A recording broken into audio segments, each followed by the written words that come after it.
Bonjour, bienvenue en Transparence, le magazine de la rédaction qui parle de l'actualité et qui donne la parole à ceux qui font l'actualité. Notre invité ce midi, c'est le maire de Dimbéa, Georges Naturel, qui est aussi le président de l'Association française des maires. Bonjour. Bonjour Elisabeth. Merci d'accepter notre invitation. Vous avez été réélu vendredi dernier pour un 3e mandat à la tête de la commune de Dimbéa. Satisfait, on l'imagine ? Bien sûr que je suis satisfait. On a fait pratiquement 10 points de mieux que lors de l'élection de 2014. J'ai 6 élus de plus autour de moi. Mais je considère ce mandat comme un autre mandat. Les 2 derniers mandats, on a pu, remettre en place l'organisation interne de la ville, engager un certain nombre de projets qui sont ou réalisés ou en train de se réaliser. Et là, j'ai choisi de m'engager dans cette nouvelle mandature avec du renouvellement dans la liste, pouvoir accompagner une jeune génération pour leur permettre d'imaginer la ville dans 15-20 ans. Et c'est ça mon challenge pour cette mandature. C'est une nouvelle étape. C'est une nouvelle étape pour Dimbéa. Vous êtes conseiller municipal de Dimbéa depuis très longtemps. Vous connaissez vraiment parfaitement cette commune aujourd'hui. Non, effectivement, j'ai été élu en 95 comme conseiller municipal, 2 mandats dans l'opposition et 2 mandats comme maire. Donc c'est un 5e mandat pour continuer à travailler pour l'intérêt général et en tout cas le bien de Dimbéa. Alors vous l'avez emporté largement au second tour, plus de 56%, presque 57% des suffrages. Votre liste occupe 31 sièges sur 39. Vous avez une opposition avec l'éveil océanien de Vaima Mouliava qui a 4 sièges, Génération Dimbéa de Cynthia Jean qui en a 2, la liste indépendantiste de Rachel Hochet qui a 2 sièges également. C'est quoi votre analyse du résultat ? Vous attendiez à peu près à cette répartition Alors effectivement, c'est une répartition qui nous est très favorable. Elle aurait pu être autrement, peut-être avec plus de participation, mais en tout cas, les électeurs en parlaient. Donc en tout cas, il faut constater le résultat. Et la particularité qui existe aujourd'hui à Dimbéa, c'est qu'il n'y a plus d'élus de Calédonie Ensemble, alors que depuis plus de 30 ans que j'habite dans cette commune, il y a toujours eu une présence forte de Calédonie Ensemble. Le maire même était... Le maire a été Calédonie Ensemble, qui est maire honoraire aujourd'hui, qui a assisté à mon élection. C'est la première fois qu'il y a des indépendantistes dans le conseil municipal de Dimbéa, ce qui paraît normal, je veux dire, par rapport à ce qui se passe dans la commune. Et puis de nouveaux partis, que sont l'éveil océanien et Génération NC, des partis qui ont été créés à l'issue des dernières ou avant ou à l'issue des dernières élections provinciales. Donc effectivement, ils vont découvrir ce que c'est que la gestion communale. Donc comme je leur ai dit lors de mon élection, moi je suis là pour les écouter, je les ai entendus pendant la campagne. On va gérer cette collectivité comme on l'a fait pendant 2 mandatures, mais on sera à l'écoute et à l'écoute de leurs propositions pour effectivement les intégrer. Tout ça pour construire une meilleure qualité de vie à Dimbéa. Et puis dans votre conseil municipal, vous avez également 2 membres du gouvernement, un vice-président de la province sud. C'est beaucoup de monde, ça fait des fortes personnalités, ça va être, ça va rentrer en compte dans la gestion de la municipalité. Vous savez, et Dimbéa, c'est une commune qui a pendant longtemps et peut-être parfois encore aujourd'hui, qui est mal connue, qui est un peu à l'écart de ce qui se passe dans l'agglomération, puisqu'on est loin. Mais notre challenge, c'est effectivement de connaître ses attraits, ses qualités, et en tout cas, on l'a vu dans ces dernières mandatures. Elle accueille de plus en plus de population et elle souhaite, entre guillemets, s'émanciper et elle ne peut pas travailler toute seule. J'ai été élu provincial pendant 5 ans. Je pense que la relation entre les communes et les provinces et la province sud en particulier en ce qui nous concerne est essentielle. La présence d'un vice-président dans notre conseil municipal, c'est pas quelque chose de négligeable. Qui a en plus en gestion la ZAC de Dimbéa-sur-Mer, donc un élément important dans la stratégie de développement de la commune. On a 2 membres du gouvernement, un membre de l'opposition qui a en charge l'habitat. C'est un sujet qu'on a beaucoup abordé dans cette campagne. Ça va être forcément, dans les semaines et les mois qui viennent, l'habitat d'une manière générale, un sujet qu'on devra aborder. Et puis, on a un membre du gouvernement chargé des finances. C'est vraiment un élément important. Il faut que les élus, que ce soit de la province ou du gouvernement, prennent en compte les problématiques de nos collectivités et des collectivités communales. C'est Vaima Mouliava et Johan Le Courrieux qui sont donc les membres du gouvernement présents dans ce conseil municipal de Dambéa. Vous avez maintenant 11 adjoints au lieu de 10 parce que la ville grossit, vous avez plus de conseils municipaux qu'avant. Comment ça choisit des adjoints et comment vous organisez tout ça? Ils sont tous de votre liste. Ils sont tous de ma liste, bien sûr. Ils sont à l'image de la liste qui a été présentée, des 41 élus que j'ai présentés aux électeurs, avec 50% de gens d'expérience qui ont soit participé aux précédentes mandatures, et puis 50% de nouveaux venus. Comme je disais tout à l'heure, à qui en fait on va faire partager l'évolution de cette commune. En tout cas, on va les amener à travailler pour préparer le Dambéa dans 15-20 ans où il y aura 50 000 habitants, c'est pas rien. Et puis, dans l'organisation globale de l'exécutif, j'ai voulu faire les choses de manière transversale. C'est-à-dire qu'en gros, dans un exécutif, on a ce qu'on appelle des adjoints ou des directions support, finances, budget, état civil, enfin, c'est la sécurité, ce sont des choses qu'on connaît classiquement. Mais on a en même temps deux polarités. Une première polarité technique où on va construire la ville de demain, la ville qui va pouvoir accueillir les habitants. Donc ça passe par la révision du PUD, ça passe par la politique de l'habitat d'une manière générale, en partenariat avec la province et la Nouvelle-Calédonie. Ça passe par la qualité urbaine d'une manière générale pour avoir un meilleur vécu dans la commune. Tout ça dans une logique de développement durable et d'écologie. Et puis notre polarité plus, j'allais dire, sociale, vie dans les quartiers pour faire en sorte qu'on puisse intégrer toute cette mosaïque culturelle de la Calédonie. Donc c'est la politique culturelle qui est importante, sportive, éducative, donc ça doit travailler dans une même polarité. Politique de l'habitat qui a été mise en cause assez largement, assez souvent pendant la campagne municipale. Vous nous parlez d'une ville 50 000 habitants bientôt. Qu'est-ce qui est prévu en matière d'habitat? Est-ce que vous allez innover? Vous allez chercher un habitat de développement durable, comme vous le dites? C'est possible encore aujourd'hui? Effectivement, c'est essentiel. On a ces dernières années, j'allais dire, accueilli beaucoup de monde, et en particulier du logement social. Je pense qu'il faut essayer de faire une pause et puis améliorer la qualité de vie dans certains quartiers. Je pense souvent à Dambéa-sur-Mer en particulier. Et je compte beaucoup sur effectivement la stratégie que peuvent avoir les autres collectivités, la province en premier, mais aussi la Nouvelle-Calédonie. Donc ça fera partie, je pense, des sujets qu'on aura à aborder dans les semaines qui viennent. J'ai décidé de désigner une adjointe qui aura ce rôle, qui est adjointe à l'habitat, donc qui aura ce rôle de pouvoir décliner à Dambéa les stratégies politiques qui auront été décidées soit à la Nouvelle-Calédonie, soit à la province sud. Il y a la place encore à Dambéa pour construire, pour accueillir ces nouvelles populations qui vont... Alors, il y a du foncier disponible. Si on a mis en révision le plan d'urbanisme directeur, c'est bien pour maîtriser le développement de la commune. Et en tout cas, dans certains secteurs de la commune, en particulier dans la partie nord, on se doit, et en tout cas c'est la volonté des gens qui y habitent, de garder cette qualité de vie dans la partie nord de la commune. Il faut un développement maîtrisé, et c'est en tout cas ce à quoi on va s'atteler très rapidement dans le cadre de la révision du PUD et des échanges qu'on aura avec les populations de Dambéa. La lutte contre l'insécurité, ça fait partie aussi de la qualité de vie des habitants qui puissent vivre tranquillement, sereinement. C'est aussi l'une de vos préoccupations pour cette mandature? Effectivement, c'est un sujet central. On a beaucoup travaillé, en tout cas on a beaucoup organisé, recruté dans la précédente mandature. On a en construction, enfin en aménagement, un hôtel de police pour pouvoir accueillir au mieux les agents de la police municipale et pouvoir recruter, parce que je suis pratiquement convaincu qu'à l'issue de cette mandature, on aura une police municipale qui travaillera 24 heures sur 24. Donc il faudra accueillir du personnel supplémentaire. On a démarré les travaux de la gendarmerie, des nouvelles gendarmerie à Dambéa-sur-Mer. Donc ça, c'est en termes d'équipement.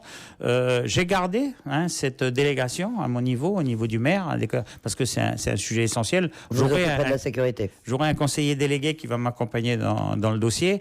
Mais on le voit avec la province sud. J'entendais ce matin sur votre antenne le procureur. Je pense qu'il y a beaucoup de choses qui ont été engagées au niveau de la province sud, qui est un partenaire sur lequel il faut qu'on ait des échanges réguliers. La décision justement de la province sud d'autoriser désormais la vente d'alcool le week-end, de supprimer les restrictions, c'est une chose que vous avez approuvée, qui fait partie de l'évolution normale aujourd'hui? Tout comme je l'avais dit à l'époque, lorsqu'on a restreint la vente d'alcool le week-end, j'avais demandé à l'époque, alors en particulier au commissaire M. Dassonville, c'est d'avoir un bilan. Je crois qu'il faut, dans ces mesures qu'on prend régulièrement, il faut essayer d'avoir un suivi et un bilan. On ne l'a pas vraiment fait lorsqu'on a fermé l'alcool le week-end, parce que ça a pénalisé certains, et puis on l'a vu, il y a du marché noir qui s'était établi. Là, on ouvre. Je ne vous cache pas que j'en vois les conséquences sur le terrain. Donc, comme je l'ai dit à la présidente de la province sud et au procureur, il faut qu'on fasse le bilan un petit peu de la mise en place de ces mesures et s'assurer que ça aille dans le bon sens. Donc, je suis en tout cas demandeur d'un suivi régulier des nouvelles mesures prises. Là, ça fait un mois que c'est entré en vigueur. Donc voilà. C'est un peu tôt pour le bilan, mais il faudrait y revenir. Oui. Alors, Jean Naturel, je le disais, vous êtes aussi le président de l'Association française des maires. D'abord, est-ce que vous allez solliciter un nouveau mandat? J'imagine qu'après les municipales, on remet tout à plat, non? On réunit l'association Oui, c'est une association. Comme toute association, il y a des adhérents. Alors, au vu du résultat des dernières élections municipales, je pense qu'on a perdu un adhérent, en l'occurrence Poya. Par contre, on a récupéré un nouvel adhérent avec La Foi et je suis très heureux de pouvoir accueillir dans l'association la commune de La Foi qui était donc une association. C'était un peu bizarre, mais c'est comme ça.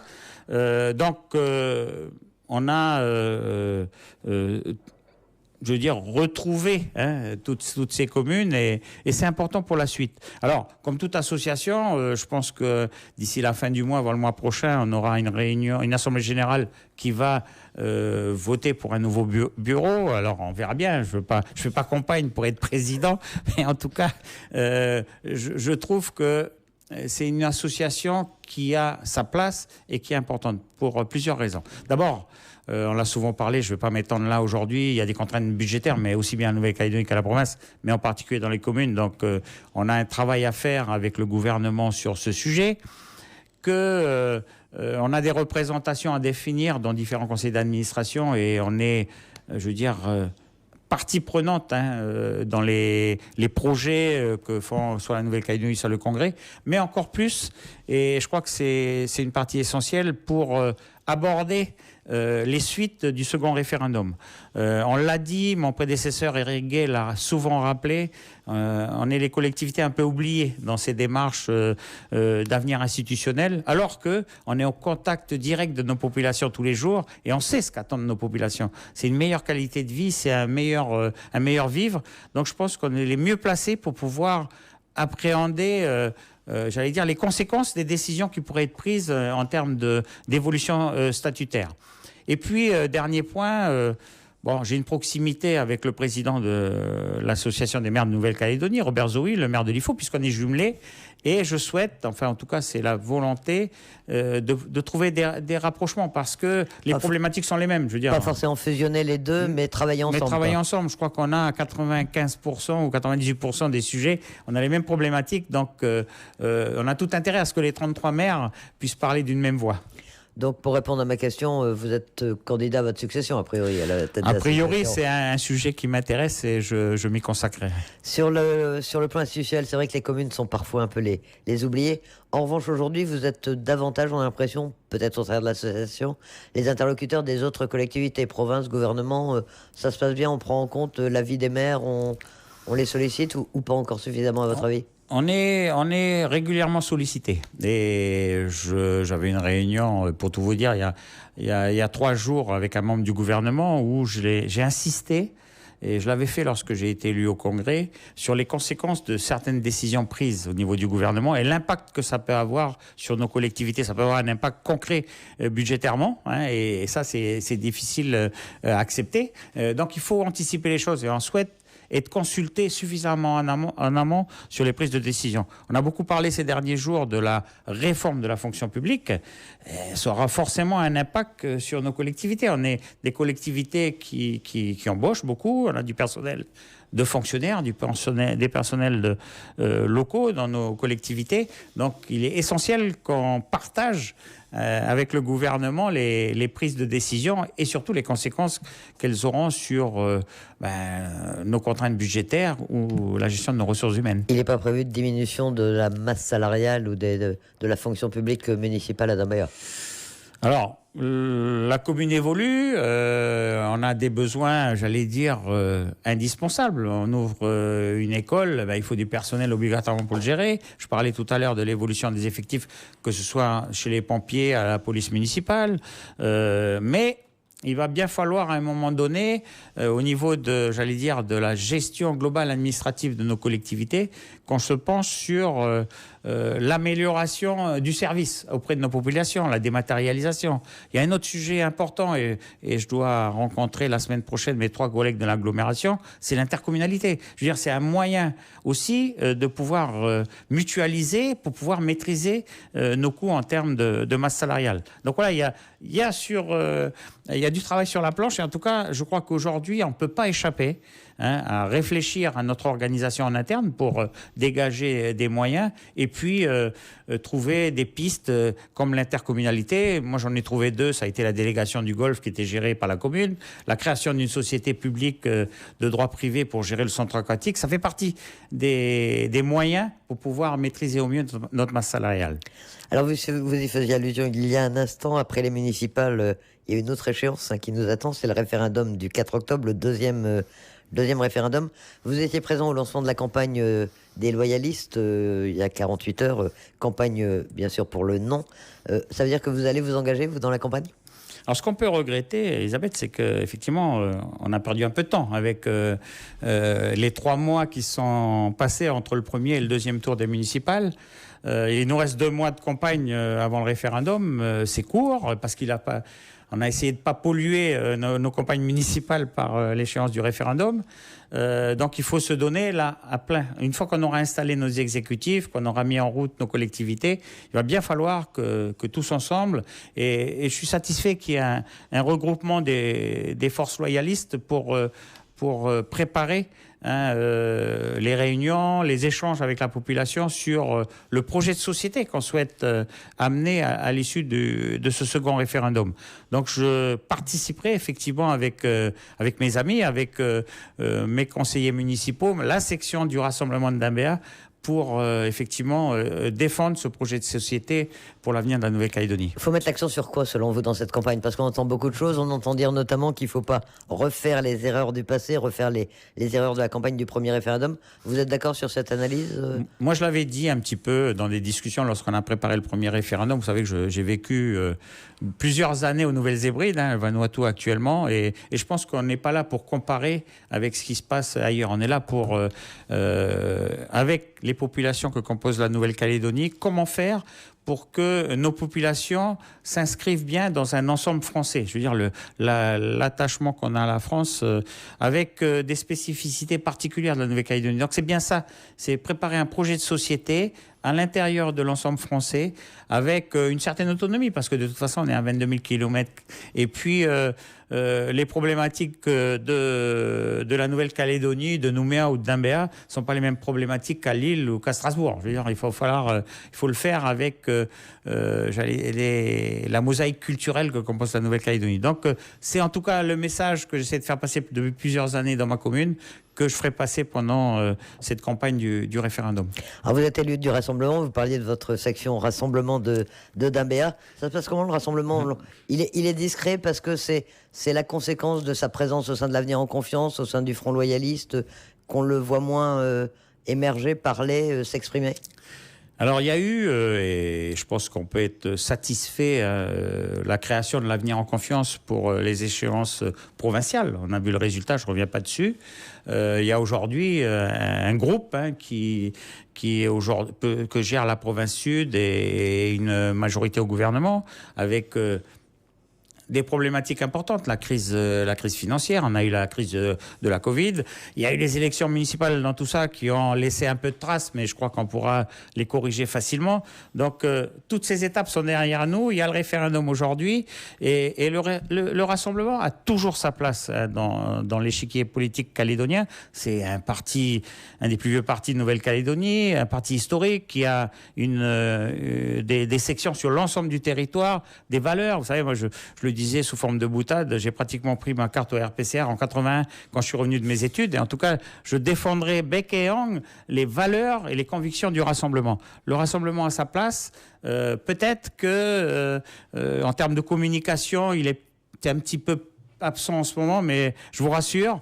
En tout cas, avec d'autres, on fera en sorte que les valeurs que nous ont laissées certains de nos anciens puissent passer auprès des nouvelles générations qui sont parfois un petit peu pressées. Donc il faut effectivement rappeler les choses. Je veux pas faire l'ancien combattant, mais en tout cas on a vécu des moments depuis 81 que j'aimerais pas revivre personnellement. Et en tout cas on se doit de dépenser toute notre énergie pour construire les choses en Nouvelle-Calédonie et peut-être éviter des postures individuelles dans cette période importante pour l'avenir de la Nouvelle-Calédonie. Le rassemblement qui pourrait vouloir jouer un rôle également pour la définition de l'avenir, pour d'éventuelles discussions après les référendums ?